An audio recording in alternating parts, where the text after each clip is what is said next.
Power, in terms of entertainment, I don't know.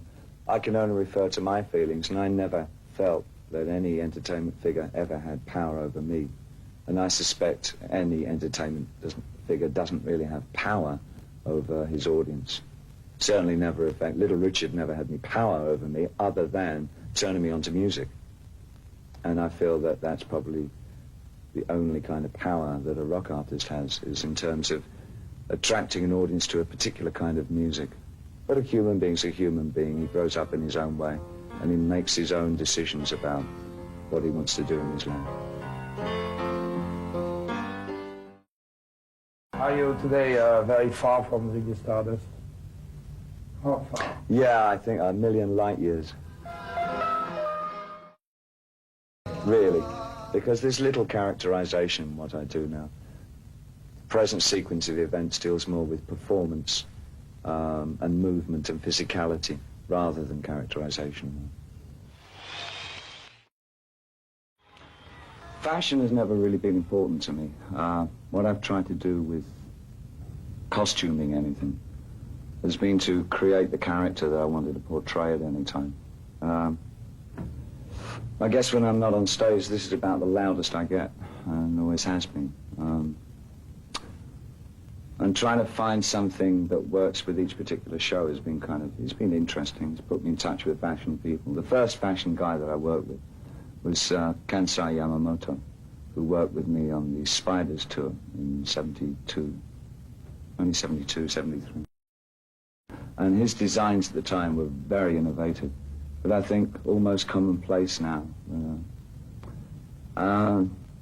Dressing this particular show was kind of interesting. I mean, it was, again, trying to create a surreal street gang without falling into the cliches of either the street or making it look like something that Picasso would have come up with.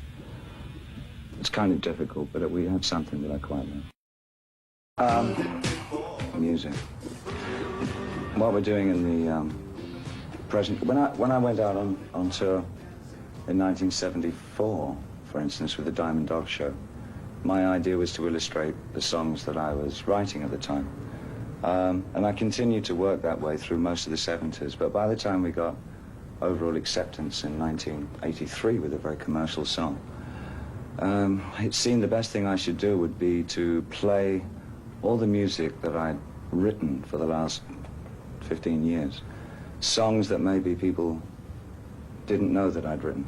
So it became like a tour of radio hits, things they'd heard on the radio and had not necessarily associated with me. But when I came to doing this present tour, what I wanted to do was structure something with some more obscure songs, so there aren't really that many well-known songs in it. There's maybe 4 or 5. And the rest of it are songs that I felt worked within the context of the show. So it's using my music slightly differently for performance than I ever did in 83. So. But much of the time, when I devise a show, it's very much for me. It's to please me. And nobody else. I don't care. And I just hope that they find something inventive in what I do. I don't necessarily even want them to like it. They either should probably hate it or love it, but I don't really like it if it's down the middle somewhere. But when I feel that the audience are working as hard as we are on stage, because sometimes with this show, it's a very complex show, I think. And I think the audience have to work quite as hard as we're working. It's not an easy show to follow, by any means. But when I feel that they're working with us, I find it's a great fulfilling feeling. And if they're not, it's not at all fulfilling. Eternity. Eternity for me is not feeling very well and having another two hours on stage always feels like an eternity. Even one song can feel like an eternity, especially with bronchitis, which I'm just losing now. I've never really felt or questioned eternity. I think I've always tried to think from moment to moment. I lived very much one day at a time. not much more than that. No, music's not eternal for me. It's only, for me, it's for the moment, as I write it. What happens to it afterwards among people who listen to it is very different. But I think a writer generally discards the music as soon as he's written it. It's like doing a painting. You don't sit and look at it once you finish painting it for very long. The streets are something that I never really worked off in my writing. And briefly, I've only featured them on stage once again. And that, again, was the 74 tour, Diamond Dogs. I try to get away from that feel for this tour because it seemed to be so redolent of too many other bands and too many other artists trying to create false streets with all that goes with them, neon signs and all that. And I felt that was kind of cliche. What I wanted to do was get away from that and find more the interior streets. So a lot of the feeling came from a feeling of trance-like dream states on the stage. So it really has very little to do with streets. There's a feeling of the clawing hostility of streets, but it's not done through the street itself. It's done through the performance and the choreography. But it doesn't know very much to the streets. More to the psychotic values of a writer. My father was, in a children's organisation in England. And I spent a lot of time when I was a kid going from one home to another in the course of his job.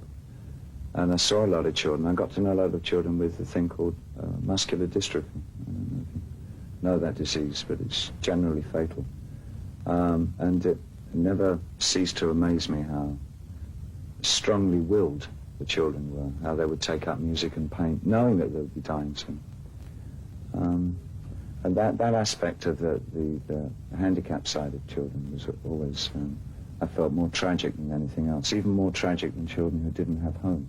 Because I've got friends who didn't have proper homes when they were kids. Either their parents divorced or broke up, or they were put into children's homes. And a lot of those kids survived very well, but it's just so tragic for a handicapped child, I think. Excuse me. When I get tired of touring, when a tour has gone on too long, months and months and months, I never want to tour again, ever. Sometimes you say, I will never do it again. Every time I finish touring, I say, I'll never tour again. And when you do it again? Because I want to tour again.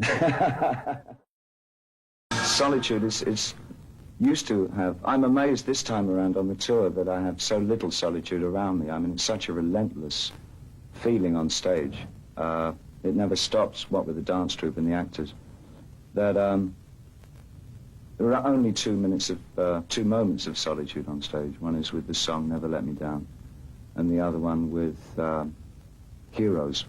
And they both deal with unrequited love, I guess, in that way. So it's expressed on stage as love and solitude together. They never quite manifest physically. I went to see some artists some artists who are related to some of my relations in America, not so long ago.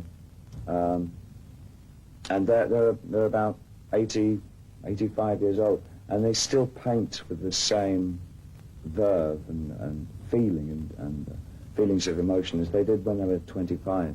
I think as long as an artist believes in his own work, he can keep working until he doesn't feel the need to keep working. But an artist probably will always feel the need to keep working.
all gone.